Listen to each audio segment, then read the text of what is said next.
টাঙ্গুয়ার হাওর, যা স্থানীয়দের কাছে নয়কুড়ি কান্দার ছয়কুড়ি বিল নামে পরিচিত, বাংলাদেশের সিলেটের সুনামগঞ্জ জেলায় অবস্থিত টাঙ্গুয়ার হাওর প্রায় ১২৬ বর্গ কিলোমিটার এলাকা জুড়ে বিস্তৃত। এই হাওরটি দেশের দ্বিতীয় বৃহত্তম মিঠা পানির জলাভূমি। এটি বাংলাদেশের দ্বিতীয় রামসার স্থান হিসেবেও পরিচিত, যেখানে প্রথমটি হল সুন্দরবন। রামসার স্থান হল আন্তর্জাতিক গুরুত্বপূর্ণ জলাভূমি। টাঙ্গুয়ার হাওর কেবল একটি জলাভূমি নয়, এটি যেন প্রকৃতির এক বিশাল ক্যানভাস, যেখানে মেঘালয়ের সবুজ আভা পাহাড়ের ঢাল থেকে নেমে আসে, জলধারা এসে মিলছে শান্তির হাওরের বুকে। বর্ষাকালে টাঙ্গুয়ার হাওর কেবল একটি জলাভূমি থাকে না, এটির রূপ নেয় এক বিশাল জলমগ্ন মহাদেশে।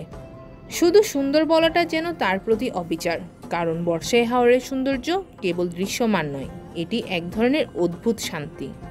হাওরের বুকে ভেসে থাকা ছোট ছোট গ্রামগুলো মনে হয় যেন জলের ওপরে ভাসা দ্বীপ। বৃষ্টিস্নাত হাওর এক অসাধারণ পরিবেশ, চারপাশের প্রকৃতি যেন নতুন জীবন ফিরে পেয়েছে। কিন্তু পরিবেশ দূষণ এবং অনিয়ন্ত্রিত পর্যটকের কারণে পাখির কোলাহল এবং ঐতিহ্যবাহী বন কমে যাচ্ছে। প্রশাসন হাওরের পরিবেশ রক্ষায় কিছু পদক্ষেপ নিলেও সেগুলো সঠিক বাস্তবায়ন এখনো পুরোপুরি সম্ভব হয়নি। টাঙ্গুয়ার হাওর বর্তমানে পর্যটকদের একটি জনপ্রিয় গন্তব্যস্থানে পরিণত হয়েছে। প্রতিদিন শত শত পর্যটক নৌকা নিয়ে হাওরের বুক চিরে ঘুরে বেড়াচ্ছে। সারি সারি হাউসবোট আর ডিঙ্গি নৌকা হাওরের বুকে যেন এক চলমান চিত্রকর্ম তৈরি করছে। অনেকেই নৌকায় রাত কাটাচ্ছেন, যা হাওরের রাতের সৌন্দর্য উপভোগের এক অন্যতম অভিজ্ঞতা। বর্তমানে প্রায় ৫০০-এর বেশি হাউসবোট পর্যটকদের সেবা দিচ্ছে, যা স্থানীয় অর্থনীতির চালিকা শক্তি হিসেবে কাজ করছে।